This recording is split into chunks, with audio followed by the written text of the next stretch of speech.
इस वीडियो में पाठ तो हम लोग पढ़ने वाले क्लास 10th बायोलॉजी चैप्टर 2 जिसका नाम है श्वसन का लघु उत्तरीय प्रश्न। इससे पिछला क्लास में पाठ तो हम लोग अति लघु उत्तरीय 1 से 30 तक संपूर्ण बता देते हैं, जिसमें पाठ तो जितने भी वीवीआई क्वेश्चन थे सब आपको साथ में। वो वीडियो नहीं देखे होंगे तो प्लेलिस्ट बना है, वहां से देख लीजिएगा, नहीं तो डिस्क्रिप्शन में लिंक दे देंगे जी। चलिए पास तो हम लोग शुरू करते हैं। फर्स्ट क्वेश्चन देखिए, श्वसन सजीवों के लिए क्यों अनिवार्य है। श्वसन मतलब पास तो सिंपल समझिए, जैसे आपसे हम बोलेंगे कि मनुष्य के लिए खाना या किसी भी जीव के लिए खाना खाना क्यों अनिवार्य है, तो बोलिएगा ना कि सर जी ऊर्जा के लिए। तो वही ऊर्जा मेरे पास तो किससे प्राप्त होता है, श्वसन की क्रिया से। ठीक है, तो श्वसन सजीवों के लिए क्यों अनिवार्य है, तो चलिए हम लोग जान लेते हैं, फटाफट लिख लेंगे। देखिए भाई साहब, बायोलॉजी चैप्टर 2 श्वसन लघु उत्तरीय प्रश्न। फर्स्ट का आंसर आपको यहाँ से लिखना है। शरीर को आवश्यक ऊर्जा के संचालन में श्वसन क्रिया के अति आवश्यक है। शरीर को प्यारे साथियों संचालन के लिए, कोई भी क्रिया करने के लिए किसका जरूरत होता है, ऊर्जा का, और वो किसके कारण मिलता है पास तो श्वसन क्रिया की आवश्यक है। ठीक है, जिसके अंतर्गत ग्लूकोज का पूर्ण विखंडन ऑक्सीजन की उपस्थिति में होता है। ध्यान दीजिएगा भाई साहब, ग्लूकोज का पूर्ण विखंडन किसके कारण, ऑक्सीजन की उपस्थिति में होता है, जिससे ऊर्जा प्राप्त होती है। अतः प्रत्येक सजीव को जीवित रहने के लिए श्वसन क्रिया की आवश्यक है। ठीक है भाई साहब, यहीं से आपको लिखना है। देखिए जो ग्लूकोज है प्यास तो वही तो क्या है, ऊर्जा है, और इसका विखंडन कब हुआ, जब ऑक्सीजन की उपस्थिति में होता है। तो जब हम लोग श्वसन यानी सांस लेंगे भाई साहब, सांस में क्या लेते हैं, ऑक्सीजन, तो यही ऑक्सीजन जाके प्यार साथियों ठीक है विखंडन होकर क्या का निर्माण करता है, ग्लूकोज का, जो क्या बनता है, ऊर्जा। तो अतः प्रत्येक सजीव को जीवित रहने के लिए प्यार श्वसन की आवश्यकता है। इस प्रकार यहाँ से यहाँ तक आप लोग लिख लीजिएगा। आगे चलते हैं क्वेश्चन नंबर 2 पे। क्वेश्चन नंबर 2 है श्वसन की परिभाषा लिखे। ठीक है, श्वसन फर्स्ट तो चैप्टर का नाम ही है श्वसन, तो आइए जान लेते हैं। देखिए भाई साहब, श्वसन या रिस्पिरेशन वैसी रासायनिक क्रिया जिसमें ऑक्सीजन को ग्रहण किया जाता है। क्या करते हैं इसमें, वैसी रासायनिक क्रिया जिसमें ऑक्सीजन को ग्रहण किया जाता है। ग्रहण का मतलब समझते हैं ना, लेना, तथा कार्बन डाइऑक्साइड। देखिए CO2 में पास हम संकेत लिख दिए, ये क्या है, कार्बन डाइऑक्साइड का सूत्र। तो CO2 यानी कार्बन डाइऑक्साइड को त्याग किया जाता है। त्याग का मतलब समझिए, छोड़ना। मुंह से सांस लेते हैं ना भाई साहब, तो कौन सा गैस जाता है, ऑक्सीजन, और छोड़ते हैं तो कौन सा गैस, तो कार्बन डाइऑक्साइड। ग्रहण किया गया ऑक्सीजन, अभी नहीं बताएं, जो हम लोग ग्रहण करते हैं भाई साहब ऑक्सीजन, वो शरीर में भोजन से प्राप्त ग्लूकोज को ऑक्सीकृत कर कार्बन डाइऑक्साइड, H2O, ATP ऊर्जा का निर्माण करता है। भाई साहब पिछले क्लास में हम आपको बताया था कि ATP का पूरा नाम क्या है। जो ही बच्चा जानते होंगे कमेंट में प्यार साथियों छाप दीजिए। ठीक है, कि ATP का पूरा नाम क्या है, ध्यान दीजिएगा। थर्ड नंबर क्वेश्चन है भाई साहब, ध्यान दीजिए, संपूर्ण श्वसन की प्रक्रिया को समीकरण से दर्शाएं। तो देखिए यही चीज आपको दर्शाना है, एक समीकरण दे देना है। यहां मेरे पास तो क्या है, ग्लूकोज का सूत्र, ये भी आपको पिछले क्लास में बताया था कि ग्लूकोज का सूत्र क्या होता है, C6H12O6। और यहाँ क्या पास तो ऑक्सीजन की उपस्थिति में जब क्रिया करता है तो कार्बन डाइऑक्साइड, जल और 38 ATP ऊर्जा का निर्माण करता है। ठीक है, देखिए ATP का फुल फॉर्म पास तो आपको कमेंट में छापना है। तो यही आप थर्ड का आंसर पास तो यही आपको छाप लेना है। ठीक है, चलिए देखिए नेक्स्ट क्वेश्चन है 4 नंबर।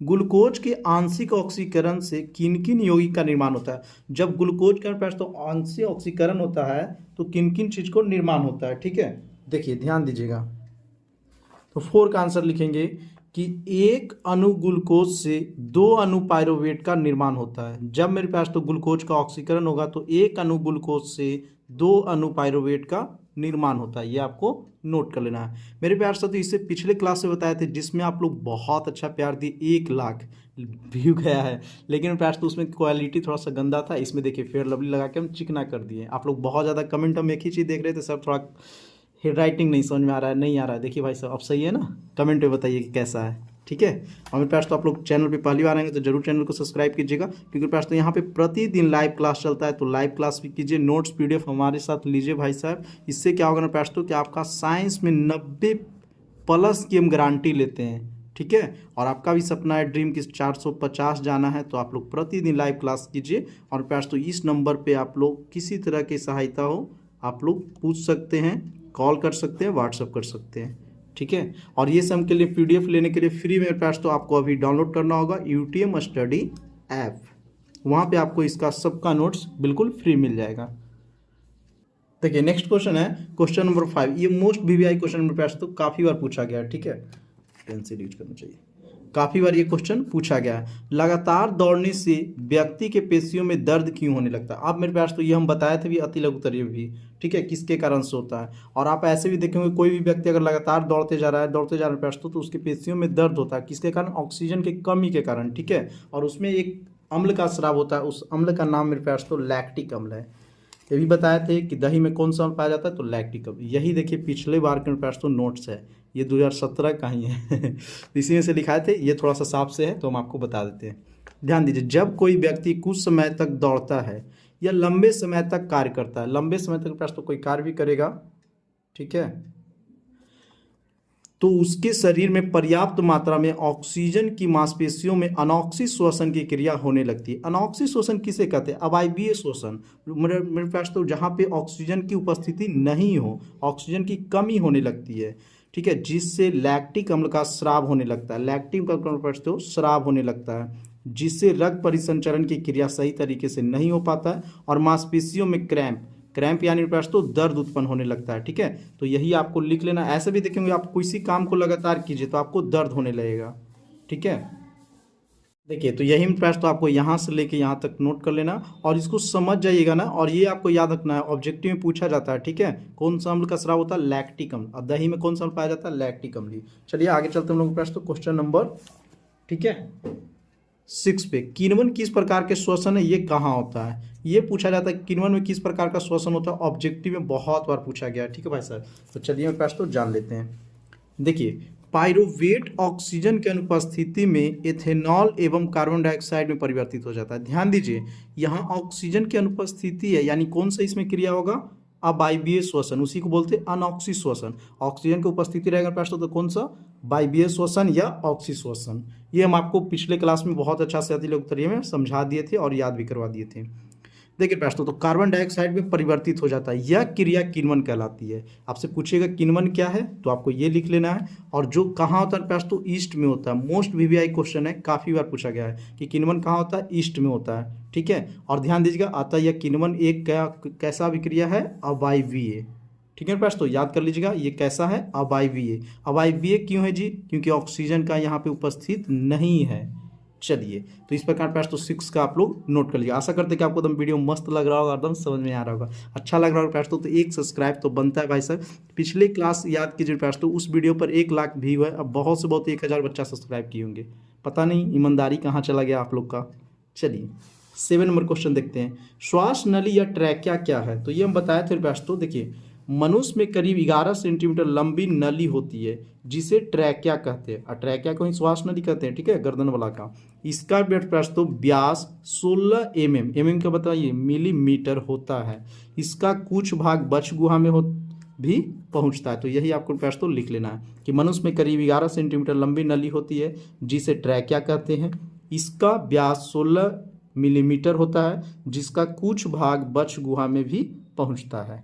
चलिए भाई साहब क्वेश्चन नंबर 7 हो गया ना कंप्लीट हम लोग का। 8 नंबर, मछलियों में गिल्स कहाँ अवस्थित होते हैं? तो आप लोग जानते हैं तो मछली किससे सांस लेता है? तो गिल्स या गलफड़ा से। तो वही कहाँ अवस्थित होता है जो आपसे पूछा जा रहा है। तो 8 का आंसर आपको इस प्रकार है कि मछलियों में गिल्स एक चपटी थैली में होती है जिसे मेरे पास तो गिल्स कोष्ठ कहते हैं। जिसे क्या कहेंगे जी? गिल्स कोष्ठ कहते हैं। फिर से एक बार हो जाए, मछलियों में गिल्स एक चपटी थैली में होती है जिसे गिल्स कोष्ठ कहते हैं। चलिए क्वेश्चन नंबर साथियों 9, मानव शरीर में कौन कौन सी संरचनाएं से श्वसन अंगों का निर्माण करती है? तो ये मेरे पास तो हम आपको अति लघु उत्तरीय में बहुत अच्छा से बता दिए थे। देखिए जो बताए थे प्रयास तो उसको हम एक बार फिर से आपके सामने धर दीजिए, पूरा विस्तार से बताएं। अगर आप नहीं देखें अति लघु उत्तरीय तो जरूर देख लीजिए, क्योंकि देखिए जितना भी वीवीआई क्वेश्चन है ना सब हम प्रश्न तो आपको एक ही साथ बता देते हैं। देखिए स्थलीय कीट बताए थे श्वास नली। अब मनुष्य में प्रश्न तो देखिए नासिका क्षेत्र, लैरिंक्स, ट्रैकिया या फेफड़ा, ये चारों आप लिख लीजिएगा, ठीक ना। ये प्रश्न आपको चारों नोट कर लेना है। देखिए जो पिछला में बताए थे प्रयास तो इसी नोट से बताए थे, तो इसमें थोड़ा सा राइटिंग गजब टाइप का है और उसमें प्रयास तो सही करके बता दिए, क्योंकि ये बहुत पहले का है, 2017 का ही लिखा हुआ है। चलिए भाई सर, और इसी को बोल रहे प्रयास तो कि इसको अपडेट कर दिए हैं और इसका आपको पीडीएफ नोट्स चाहिए तो हमारा नंबर जो प्रयास तो आपको हम दिए उस पर कॉल कीजिए, व्हाट्सअप कीजिए और ले लीजिए। ध्यान दीजिएगा भाई साहब, लास्ट क्वेश्चन है 10 नंबर, श्वासोच्छ्वास क्या है? तो देखिए प्रयास तो श्वसन की 2 प्रक्रिया होता है, एक प्रश्वास और एक उच्छ्वास। प्रश्वास में सिंपल समझिएगा ना कि हम लोग सांस जो लेते हैं हवा में प्रश्न तो क्या लेते हैं, ऑक्सीजन, उसी को बोलते हैं प्रश्वास। और नासिका विश्व से जो छोड़ेंगे उसी को बोलेंगे उच्छ्वास। और दोनों को मिला देंगे ना तो बन जाता है श्वासोच्छ्वास। अब देखिए वही चीज़ आपको यहाँ पे हम लिख दिए हैं 10 का प्रश्न तो, लेकिन इससे पहले आपको चैनल को जरूर सब्सक्राइब कर लेना होगा, क्योंकि ये लास्ट है और आपके लिए भाई साहब इतना ज़्यादा मेहनत होता है, इतना लिखते हैं, तो आपका फर्ज बनता है एक सब्सक्राइब करके यूट्यूब स्टडी परिवार को बड़ा बनाना। देखिए भाई साहब, श्वसन की 2 अवस्थाएं प्रश्वास तथा उच्छ्वास मिलकर श्वासोच्छ्वास कहलाता है। ठीक है, तो यही मेरे प्रश्न आपको नोट कर लेना है। और बहुत जल्द मेरे प्रश्न आप लोग कमेंट कीजिएगा, और वीडियो आपको पसंद आया होगा तो एक प्यारा सा भरा कमेंट कर दीजिएगा कि सर बहुत अच्छा है, और दीर्घ उत्तरीय भी बहुत जल्दी लेके आइए। ठीक है, और सबका प्लेलिस्ट बना है, आपको किसी भी चैप्टर को देखना है तो प्लेलिस्ट में जाइए, वहाँ से मेरे प्रश्न तो आपको आसानी से मिल जाएगा। और जितने भी VVI क्वेश्चन है सब हम बता दिए जो मेरे प्रश्न तो इस बार बोर्ड एग्जाम में आने वाला है। ठीक ना, तो देखिए दीर्घ उत्तरीय प्रश्न बहुत जल्द लेके आएंगे, तो आप लोग चैनल पे पहली बार आएंगे तो जरूर चैनल को सब्सक्राइब कर लीजिएगा और दोस्तों के पास शेयर कर दीजिए। मिलते हैं प्रश्न नेक्स्ट वीडियो में, तब तक के लिए जय हिंद जय भारत।